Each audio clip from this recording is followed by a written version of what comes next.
Hello friends, welcome to my YouTube channel. Friends, जैसे कि आप लोगों को पता है कि 30 जून लास्ट डेट थी जीएसटी ट्रिब्यूनल में अपील्स फाइल करने की, जिसको गवर्नमेंट ने एक्सटेंड करके 31 जुलाई कर दिया था। अब इसी में डीलर्स जीएसटी अपील फाइल करने में बहुत प्रॉब्लम फेस कर रहे थे कि जैसे कि उन्होंने कोर्ट फी पे कर दी लेकिन सिस्टम में शो नहीं हो रहा था, और अगर कोई डॉक्यूमेंट अपलोड कर रहा है तो वो डॉक्यूमेंट अपलोडिंग नहीं ले रहा था। तो गवर्नमेंट ने उन सभी प्रॉब्लम्स को देखते हुए एक और एडवाइजरी इशू करी for token generation in appeal filing. इसका मतलब आप अपील फाइल करने से पहले टोकन जनरेट कर सकते हो। वो एडवाइजरी आप अभी हमारे स्क्रीन पर देख भी सकते हैं। तो फ्रेंड्स, इसका मतलब ये है कि अगर आप किसी भी रीजन से अपनी जीएसटी अपील फाइल नहीं कर पा रहे हैं टाइम लिमिट के अंदर, तो आप टोकन जनरेट करके छोड़ सकते हैं। इस एडवाइजरी के अकॉर्डिंगली 31 जुलाई तक आपको अपील फाइलिंग का टोकन जनरेट करना होगा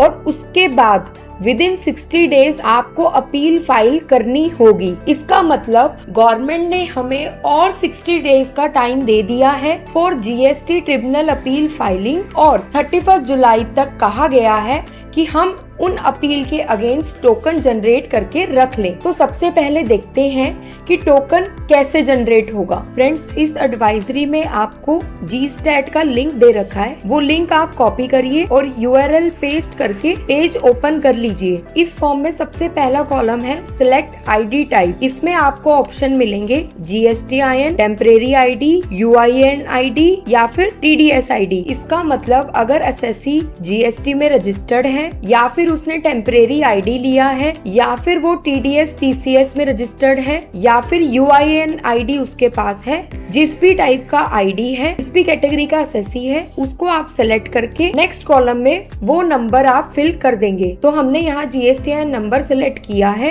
अब हम अपने क्लाइंट का GST नंबर यहाँ डाल देंगे। उसके बाद ऑप्शन है ARN, ऑर्डर नंबर और एनी रेफरेंस। बहुत बारी होता है आप जिस ऑर्डर के अगेंस्ट ट्रिब्यूनल में अपील फाइल करना चाहते हैं वो जीएसटी पोर्टल पर अपलोड हो भी सकता है और नहीं भी हो सकता। इन केस वो ऑर्डर आपके जीएसटी पोर्टल पर अपलोडेड है तो आपको वहां से ARN नंबर और CRN नंबर कॉपी करके यहाँ पेस्ट करना होगा। तो आपको ARN नंबर और CRN नंबर अपने पोर्टल से लेकर यहाँ फिल करना होगा। और अगर आपका ऑर्डर ऑनलाइन अपलोडेड नहीं है और आपके पास मैनुअल ऑर्डर है तो उस ऑर्डर पे जो रेफरेंस नंबर या ऑर्डर नंबर होगा वो भी आप यहाँ फिल कर सकते हैं। एक बात का ध्यान और रखना फ्रेंड्स, यहाँ ऑर्डर नंबर बहुत ध्यान से फिल करना, क्योंकि जब आप विदिन 60 डेज अपील फाइल करेंगे ट्रिब्यूनल में टोकन जनरेशन फॉर्म के अगेंस्ट, डिपार्टमेंट में मैचिंग होगी और अगर आपका ऑर्डर नंबर मिसमैच हुआ तो आपकी अपील सबमिशन टाइमली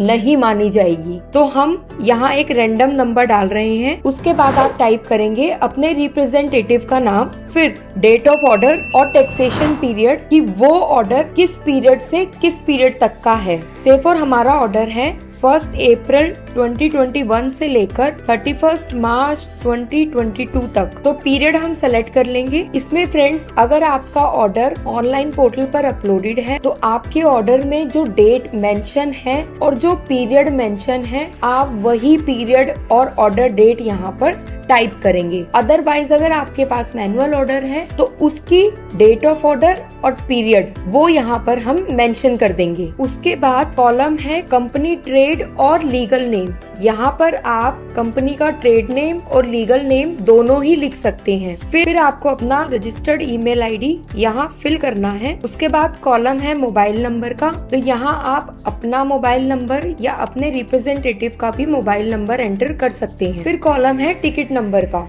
ये कॉलम मैंडेटरी नहीं है इस टोकन जनरेशन फॉर्म में। फ्रेंड्स, ये टिकट नंबर वो टिकट नंबर है से फॉर अगर आपको कोई प्रॉब्लम फेस हो रही थी और आपने पोर्टल पर कंप्लेंट एंटर की थी तो जो टिकट नंबर, कंप्लेंट का टिकट नंबर आपको मिला था वो टिकट नंबर आपको यहाँ डालना है। और अगर आपके पास टिकट नंबर नहीं है, इट मींस आपने कोई कंप्लेंट रेज नहीं करी थी, तो आपको यहाँ ब्लैंक छोड़ देना है, क्योंकि ये कॉलम मैंडेटरी नहीं है। उसके बाद कॉलम है यूजर टाइप का, मतलब कि आप टैक्स पेयर हैं या टैक्स ऑफिशियल्स हैं। तो हम यहाँ टैक्स पेयर हैं। अब आप पूछेंगे कि यहाँ टैक्स ऑफिशियल्स की कैटेगरी क्यों मेंशन है। फ्रेंड्स, बहुत बार ये होता है कि कमिश्नर्स अपील में यानी फर्स्ट अपील में असेसी के फेवर में अपील ऑर्डर इशू हो गया, उसके बाद डिपार्टमेंट के पास राइट होता है उस ऑर्डर के अगेंस्ट ट्रिब्यूनल में अपील फाइल करने का। तो इसीलिए यहाँ पर टैक्स ऑफिशियल्स का कॉलम है। हम टैक्स पेयर हैं तो हम यहाँ टैक्स पेयर सिलेक्ट कर लेंगे। उसके बाद दिए हुए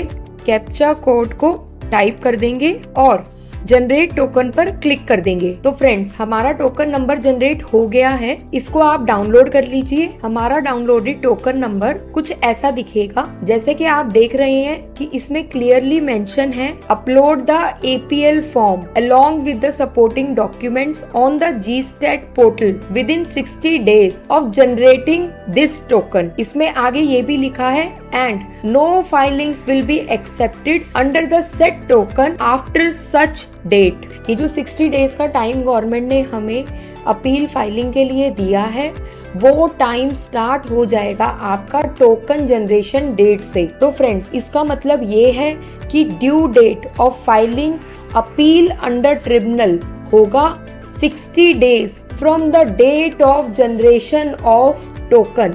मतलब अगर आपने टोकन 15 जुलाई को जनरेट किया है तो वहां से 60 डेज का टाइम काउंट होगा। फ्रेंड्स, इस एडवाइजरी में ये भी क्लेरिफाई किया गया है कि अगर आपकी एक से ज्यादा अपील है तो आपको टोकन हर अपील के लिए सेपरेट जनरेट करना होगा और उसका ट्रैक रिकॉर्ड भी सेपरेटली रखना होगा अपील वाइज। तो फ्रेंड्स, अब आप अगर अपील फाइल किसी भी रीजन से ट्रिब्यूनल में नहीं कर पा रहे हैं तो आप टोकन जनरेट कर सकते हैं, बट वो टोकन आपको 31 जुलाई से पहले करना होगा और टोकन जनरेशन से 60 डेज के अंदर अंदर आपको अपील फाइल करनी होगी। इस एडवाइजरी का लिंक आपको हमारी वीडियो के नीचे मिल जाएगा। होपफुली हमने आपकी टोकन जनरेशन को लेकर हर एक प्रॉब्लम का सोल्यूशन इस वीडियो में दिया हो। इनकेस अगर आपके माइंड में कोई और भी डाउट है ट्रिब्यूनल अपील फाइलिंग को लेकर